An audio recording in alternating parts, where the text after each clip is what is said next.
Let's have a look at these then, buddy. So these are the kind of main things that set up, okay? Previously, you were in what I call a capital Y setup. Hands are kind of more middleish to your body there, okay? Grip was obviously not in your neutral. Based on a text, we look at that grip there and go, yeah, that grip's not too bad, yeah? But what that produced for you when your hands came back to about here at impact, okay? And there's impact, was an open club face, yeah? So when the club face was open, the ball would then go to the right.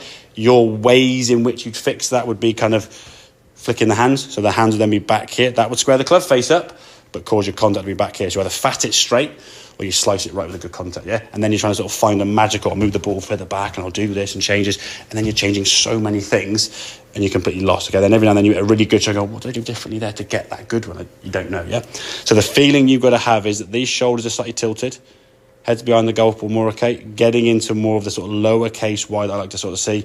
Hands are more in your neutral. So when they come back to the impact there, your hands there, if we look at that impact position on the left, that doesn't look too dissimilar to what you start off with, yeah? So you can come back into this position now with the hands, that club's going to come back square, yeah? Now this frame got a little bit lost just after impact. So just before impact, your kind of hands are behind there. The next one, because you're so fast, obviously, your hands are now there, but the ball's gone. So I would say your hands are probably back into that position, just forward of the golf ball, which is nice. And I think the thing that you used to, when you first got back here, you think, how the hell am I going to get back to the golf ball? And he's like, I'm going to hit the ground back here somewhere, yeah? And then once you get in a good position, it's surprising how your body just kind of reacts and it's the ball where it is, yeah? Few people sort of stand in this position and hit the ground back here. It does happen, obviously, but in your case, fairly athletic and strong and sporty and active, you can get through there and then rotate as you normally would do. But the key thing is setup's got to feel a little bit awkward. At the moment, we didn't catch the video where you're doing the lifting up. Again, lift it up, turn it. I think for you, sort of somewhere between 10 and 11 is kind of your cutoff. In time, when you maybe get a bit looser in the grip, you might find 11 o'clock is enough because you're able to use your hands a bit better rather than being a little bit blocked off and stuck. So it might not be quite so much, but you can just sort of play about with that as you practice, obviously, okay? But you've got to turn it a little bit, okay? Then get yourself in that tilted position with the club face down square. And then from there now, you're moving your body effectively, getting that left hip to move towards target. Like we said, if you're going to sort of skim a pebble, chop a tree down with like an axe or side-on position, you do that very, very well. And that's a very natural move that you make. You can see there now, hands and hips moving towards that finish line. Hips get in there, hands get there, chest gets through as you release the club through to target. It's a good swing. It's a good functional swing. It just needed a little bit of fine-tuning. And I think understanding really how your club attacks the golf ball.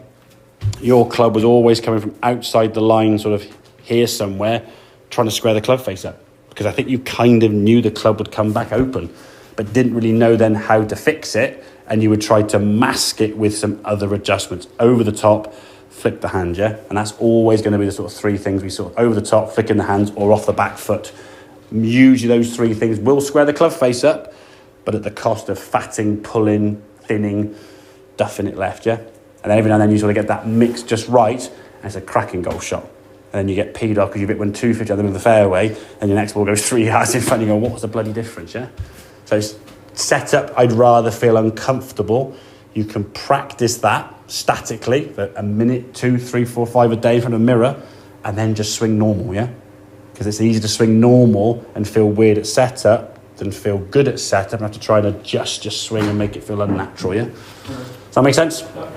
Good, so I'll send that video through so you got the image of what your setup should look like. I think, in all honesty, you thought your head was sort of back on that yellow line back there, didn't you, when you first... Yeah, it feels like you're looking under, exactly. When you actually look at it, you're like, how am I going to get back to the golf ball, yeah? If you, I mean, again, I'll send this through to you. You just screen grab that and just pick any of your favourite golfers out on tour, no matter who it is, just type in their name and put face on 3-wood or face on driver.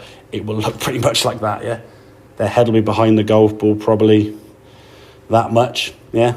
They'll have that lowercase Y setup. That's what you're looking for, mate. And that's the same with every... Yeah, all that would differ really with the irons is, okay, is that if you go sort of, that's your stance with a 3-wood, there's your ball position. I would say this would be your wedge stance, and then the shaft would be a little bit more like that. The ball would be back a smidgen and the stance would be a bit narrower. So it's perceived the ball's more towards the centre, yeah? But not a massive change, not sort of moving the ball back over here somewhere. So, but yeah, still that same tilt. The right hand is still beneath the left hand on the grip, so therefore your right shoulder is beneath your left shoulder. Set up, yeah? Shoulders dictate the path, you see, yeah? Okay, mate? All good? Good stuff, right.